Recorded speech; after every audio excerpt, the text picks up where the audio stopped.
They say structure is everything. In my line of work, it's gospel. I'm a structural engineer, 37 years old, living in a loft I helped design myself in Charlotte, North Carolina. Clean lines, solid beams, steel, and oak. My life was efficient, practical, safe. At least, that's what I told myself. My fiancée, Harper, was the colorful contradiction to my grayscale life. She was a freelance art therapist, all mismatched socks and sudden laughter. She made oatmeal at midnight and forgot where she put her phone at least once a day. Somehow we worked. I admired how she lived in the moment. She said I kept her grounded. I paid for almost everything. The loft, the car, the utilities. All in my name. A decision we both agreed on. Since my credit was spotless and her income was unpredictable, she contributed when she could, but never consistently. I didn't mind. I liked being the steady one, the builder. But then there was Luca. Luca was her best friend from childhood, a travel blogger with endless stories and zero boundaries. He showed up unannounced, stayed too long,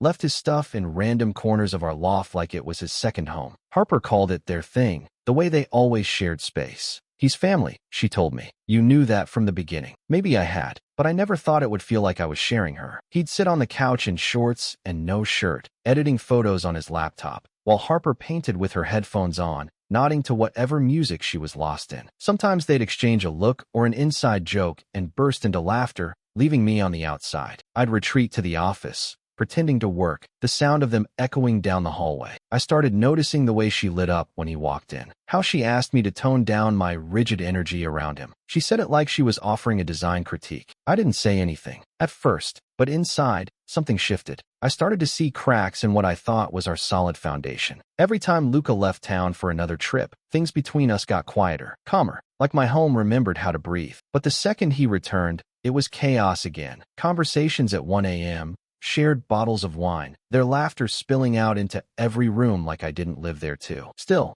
I told myself it was fine. I had chosen this. I had made room for her life, and he was part of it. I could adapt. That was the word I kept using. Adapt, because that's what you do when you love someone, right? You give them space. You make compromises. You overlook the fact that your fiancé's best friend is a 35-year-old man who always seems to need her more than you do. At least, that's what I used to believe. Before everything changed, it started with a drawer. Luca had his own drawer in our bathroom. Not just a toothbrush and a charger. No, actual folded clothes. A pair of joggers, some socks, a random cologne bottle. I opened it one morning while reaching for toothpaste and just stood there, staring at the neat stack of his things. In my bathroom, that night over dinner, grilled chicken and couscous, Harper's favorite, I said, carefully, "Hey, can we talk about the drawer?" She looked up, fork halfway to her mouth. "What drawer?" "Luca's. In the bathroom." "Oh," she said, like it hadn't even occurred to her. "Yeah, he leaves stuff sometimes. It's just easier when he's in town. He's here a lot,"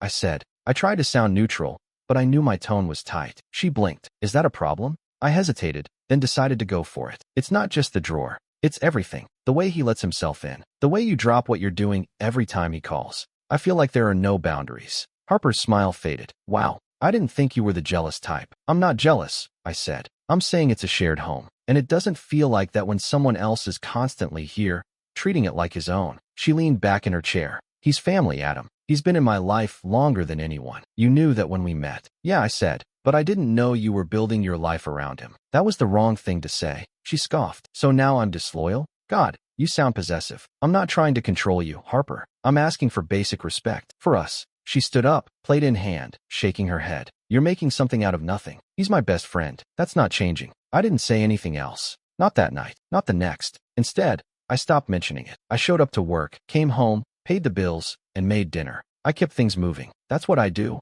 I maintain systems. Quietly. Efficiently. Harper started calling it my withdrawal phase. Like it was a character flaw I needed to fix. She'd laugh when I skipped their game nights, or rolled her eyes when I went to bed early while they drank on the balcony. But the truth is, something inside me had shifted. I wasn't angry, not exactly. I was just done trying to convince her. She had made it clear that my discomfort didn't register, that my need for boundaries wasn't worth as much as her need for closeness with him. One night, she brought it up again, how we needed to just trust each other. I nodded. "Cool," she said, leaning into my shoulder. "We're solid, right?" I wrapped an arm around her and kissed the top of her head. "Yeah," I said softly. "Solid." But in the back of my mind, I was already cataloging stress points. because even the strongest structure breaks under the right pressure. It hit me like a freight train around 2 a.m. One minute I was scrolling through specs on a bid we were submitting for a mid-rise downtown. The next, I was doubled over in the bathroom, sweating, shaking, and losing everything I'd eaten that day. By morning, I couldn't stand up straight. My body felt hollow and heavy all at once. The kind of illness where time stops meaning anything. I texted Harper from the floor, where I'd collapsed between vomiting rounds. Me, think I have food poisoning or a stomach virus. Can you grab ginger tea on your way out? Her reply came 5 minutes later. Harper, oh no weary face, I'm so sorry, babe. But I'm already with Luca. We're heading out soon for the retreat. I stared at the message for a few seconds, blinking through the nausea. The retreat was a glamping weekend in the mountains. Something she and Luca planned months ago. Yoga, hikes, vegan food trucks. I remember joking about it when she first mentioned it. Sounds like you two are getting married, not camping. Now I couldn't even keep water down, and she was gone. I tapped out another message. Me, could you maybe stop by first? Just to drop off tea or meds. I don't need anything else. This time, it took her 20 minutes to respond. Harper, we're already past the city. Traffic's nuts. Cabin's a couple hours away. Can you Instacart it? I don't remember if I answered. Everything after that became a blur. Hours passing in flickers of daylight between fever dreams. I threw up again, shivered under 3 blankets. At one point, I tried crawling to the kitchen, but only made it as far as the couch. Around 6 p.m., I called her. She didn't pick up. 10 minutes later, she called back. Hey, she said brightly. I could hear wind and laughter in the background. Sorry, we were unloading. How are you feeling? Still sick? I mumbled. Just wanted to hear your voice. She sighed, but not with sympathy. More like annoyance. Adam, I told you this trip was important. I get that you're not feeling great, but I can't just bail on Luca last minute. I didn't ask you to cancel, I said quietly. I just needed a few minutes of your time. Another pause. Then she said, look, I can't let him down. We've been planning this forever. Please just try to rest, okay? I'll check in tomorrow. The line went dead before I could reply. I lay there on the couch, phone still in my hand, screen dark, surrounded by silence. The kind of silence that doesn't feel peaceful, just cold, impersonal. I couldn't tell you how long I stared at the ceiling after that. All I know is something shifted in me. She hadn't just gone on a trip. She had left me there, wrecked and barely functioning, to preserve someone else's feelings, not even mine. And suddenly, it didn't feel like a retreat. It felt like abandonment. I wasn't angry, not yet, just tired. Tired in a way I hadn't felt before. It occurred to me, somewhere between a wave of nausea and the chill of the tile floor, that structure wasn't just about what you build, it was about what you trust to hold. And that night, in the middle of our shared loft, alone, aching, ignored, I realized I had built our relationship on sand, and the tide was already coming in. By Sunday morning, the worst of the virus had passed. My body ached like I'd been in a car crash, but the fever had broken, and I could finally keep down a glass of water. I lay on the couch with a blanket around my shoulders and stared out the window for a long time. Not thinking, not planning, just quiet. Then I remembered what she said on the phone. I can't let him down. Not you. Not I'll be there soon. Not even I'm sorry. Just him. That's when the thinking started. I got up slowly, made a mug of hot water, and walked to my desk in the corner of the loft. I opened my laptop and pulled up the spreadsheet I used to track our shared expenses. Her rideshare account was the first thing I disabled. Then the food delivery apps, streaming services, the backup cloud account she barely used but was still tied to my billing info. One by one, I shut them off. I changed the Wi-Fi password, logged her out of the utilities portal, canceled the lease renewal notice I had just sent our landlord a week earlier. I wasn't angry. I wasn't even sad. I was clinical, methodical, focused. The loft didn't feel like mine anymore, but I still moved through it like a blueprint. Opened drawers, sorted things into boxes, my tools, my work clothes, my books. My life. I left her art supplies where they were, untouched. Her corner of the living room, the one where she kept brushes in old mason jars and half-finished canvases leaned against the wall, stayed exactly as she'd left it. I wasn't trying to be cruel. I just didn't want to take anything that didn't belong to me. By the time sunset rolled in, I had packed 2 duffel bags, a carry-on, and a document folder. I ran a final check on our joint email, forwarded a few things to my personal account, logged her out. Then I sat at the kitchen table and wrote a note on the back of a utility envelope. The handwriting was calm, straight. You picked your path. I'll walk mine. Take care of yourself. Hey, I folded it once, placed it on the table beside her favorite mug, and turned off the lights. The moment I stepped into the hallway, something in me let go. It wasn't relief exactly. Not yet. Just the absence of strain. Like loosening a belt that's been digging into your waist for too long. I didn't slam the door. I didn't leave angry voicemails or post a dramatic update online. I didn't wait for her to come home and apologize or panic or spin it into some weird misunderstanding we could sweep under the rug again. I just left because the truth is, I'd been holding up a structure that only looked solid from the outside, a frame with no reinforcement, a beautiful, cracking thing. And for the first time, I stopped pretending that was enough. She got back late Monday afternoon. I know because my inbox lit up at 4:18 p.m. Subject line, "Where are you?" Then at 4:22,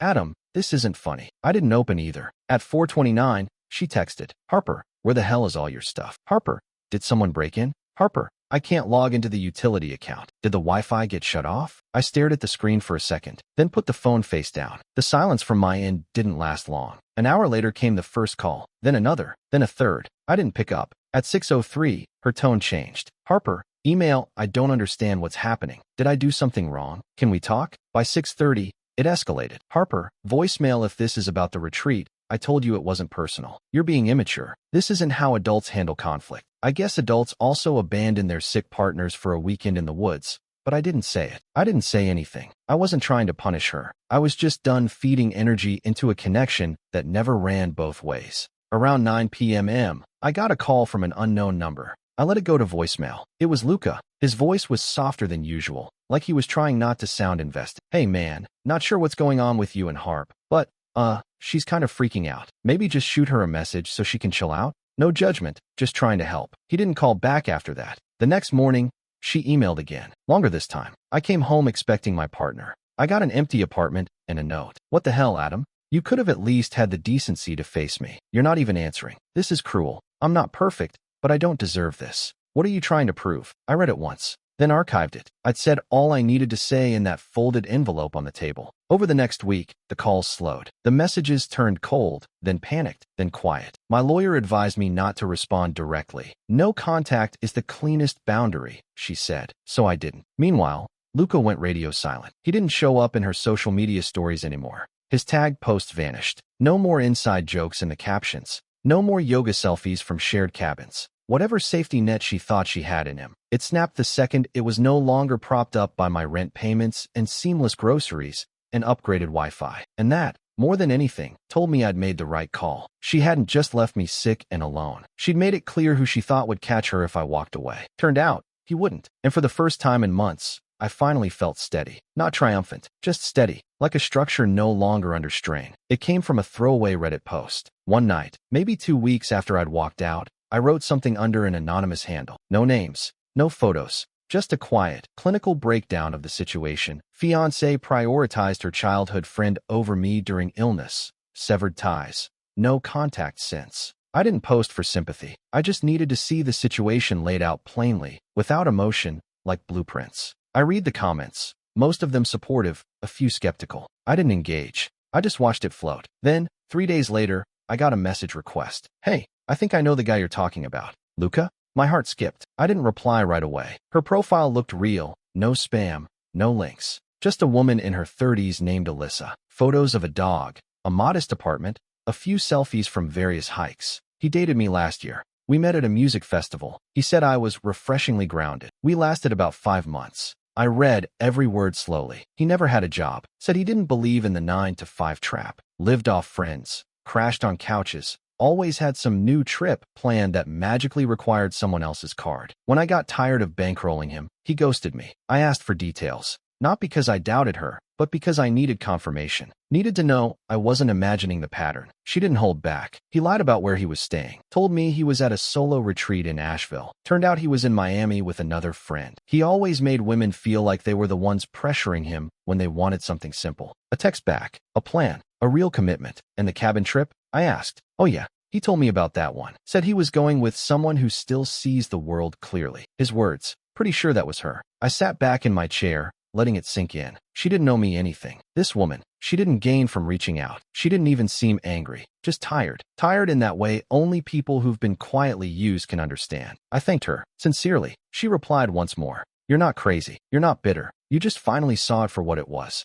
Be glad you got out early." And with that, the last piece clicked into place. It hadn't been personal. It had been a pattern, and I'd finally stopped being part of it. 3 weeks after I walked out, Harper got a letter. Not from me, from my attorney. The envelope was thick, formal, stamped with return service requested. It arrived at the loft on a Monday morning, addressed to her legal name. I had confirmed she still lived there, still clinging to what was left. I imagined her tearing it open, expecting some drawn-out apology or maybe a request to talk things out. Instead, she found an inventory list. Every major item in the apartment, furniture, electronics, even the blender I'd bought last Christmas, was accounted for by receipt or credit record. I had included options for her convenience. Either purchase them outright or prepare for retrieval on a date to be scheduled. Attached was a separate invoice. Her half of the final month's rent, utilities, and the full cost of the glamping weekend, right down to the gas and grocery bill I had covered before she left. It was, as my lawyer described it, a clean unbundling. She didn't reply directly, but by Wednesday, her response came, this time from a Gmail address I didn't recognize, attached to a scanned letter from a guy who described himself as her legal advisor. It looked like something pulled from a free template site. No bar number,